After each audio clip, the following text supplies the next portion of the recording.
Ciao a tutti amici di Vanilla. Nel cielo assolato di Roma durante il I secolo d.C. si susseguirono tutta una serie di personaggi che la storiografia ha consegnato ai posteri e il cui nome è famoso ancora oggi, a 2 millenni dalla morte. Fra loro si possono ricordare Ottaviano Augusto, Nerone, Caligola, Traiano, ma anche alcune donne, fra le quali le più famose sono Agrippina, Poppea e Messalina, quest'ultima morta giovanissima nel 48 d.C., a soli 23 anni. Messalina, nonostante la breve vita, trovò il modo di far parlare di sé probabilmente più per le sue abitudini sociali che per le sue azioni compiute da imperatrice. Ma partiamo dall'inizio. Prima di cominciare, questo è un video della serie Reloaded, uno di quelli che ho rivisto e corretto rispetto agli inizi del canale. Quindi se l'avete già sentito sapete perché. Se non vi siete iscritti 3 anni fa e capisco perfettamente il motivo, ricordate che il tasto iscriviti si trova proprio qui sotto. Magari a questa visione è la volta buona. E ora, bando alle ciance e cominciamo!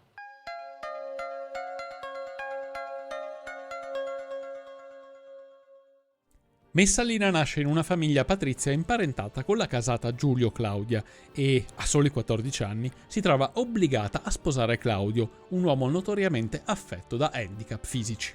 Claudio è un membro marginale della dinastia Giulio Claudia e rimane al di fuori dei salotti del potere sino ai 47 anni, quando il nipote, Caligola, lo promuove a console. Nel giro di poco tempo, nel 41, Claudio, grazie all'assassinio di Caligola, diventa imperatore, l'uomo più potente dell'impero romano, e con lui la giovanissima moglie Messalina, imperatrice di Roma. Le prime azioni dei nuovi imperatori sono tipiche di quell'epoca di forti chiaroscuri. Seneca viene esiliato in Corsica, Giulia Livilla, sorella di Caligola, viene esiliata a Ventotene, dove viene uccisa, e la zia Agrippina minore viene richiamata a Roma. Messalina è giovane e inquieta, non ama l'ambiente regale cui appartiene e cerca la trasgressione anche fra la gente del popolo. La leggenda più scabrosa che racconta le sue azioni la vede travestita da prostituta sotto il falso nome di Licisca e completamente depilata, i capezzoli dorati, gli occhi segnati da una mistura di antimonio e nero fumo, offrirsi ai marinai o ai gladiatori per qualche ora al giorno, gratis e solo per il suo piacere personale. Fra i romani gira voce che si mascheri da prostituta mentre si concede persino nel quartiere di Suburra, uno dei peggio frequentati di Roma, su letti fatti di paglia che poco avevano a che vedere con i guanciali da imperatrice sui quali era abituata a dormire. Per Plinio il Vecchio, Messalina sfidò addirittura la più celebre prostituta dell'epoca, riuscendo ad avere rapporti con 25 uomini diversi in 24 ore e, proclamata invicta, a detta di Giovenale, lassata, viris nondum satiata, recessit. Stanca, ma non sazia di uomini, smise. Tutte queste sono, con ogni probabilità, voci senza fondamento. Impensabile che una donna del rango di Messalina potesse girare indisturbata per Suburra, avere rapporti con tanti uomini e rimanere al suo posto. Fu però amante regolare di personaggi in vista della Roma dell'epoca, fra cui si ricordano il governatore Appio Giulio Silano e l'attore Mnestere. Messalina si innamorò infine di Gaio Silio, marito di Giulia Silana, il quale ripudiò la moglie e divenne l'amante ufficiale dell'imperatrice. Nel 48 però la ragazza fa un passo falso, un passo che neanche Claudio, totalmente disinteressato riguardo la condotta sessuale della moglie, può tollerare. Durante l'assenza dell'imperatore Claudio, che si trovava a Ostia, Messalina inscena il proprio matrimonio con Gaio Silio durante una festa dionisiaca a palazzo, e questo è un affronto che Claudio non può far passare sotto silenzio. L'imperatore non era certo geloso della giovane moglie, ma era spaventato dalla possibilità che qualcuno potesse legittimamente avanzare pretese al trono di Roma. L'imperatore decide quindi di mettere a morte Messalina e Gaio Silio. I due amanti vengono raggiunti dai soldati. Gaio Silio accetta il suo destino con onore, non oppone resistenza all'inevitabile sentenza, chiede solo di ricevere una morte rapida. La giovane Messalina invece tenta di fuggire alla morte, scappando negli orti luculliani insieme alla madre. Ma i soldati sono implacabili e la trovano. Tacito ci racconta che, allora per la prima volta Messalina intravide la sua sorte. Prese la spada e l'avvicinò invano, tremando alla gola e al petto, finché fu trafitta dal colpo del tribuno.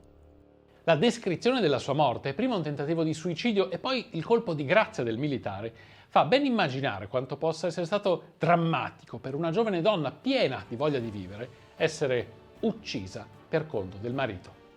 Tacito ci racconta anche la reazione del marito alla morte della moglie, che spiega il cinismo dei personaggi della Roma imperiale.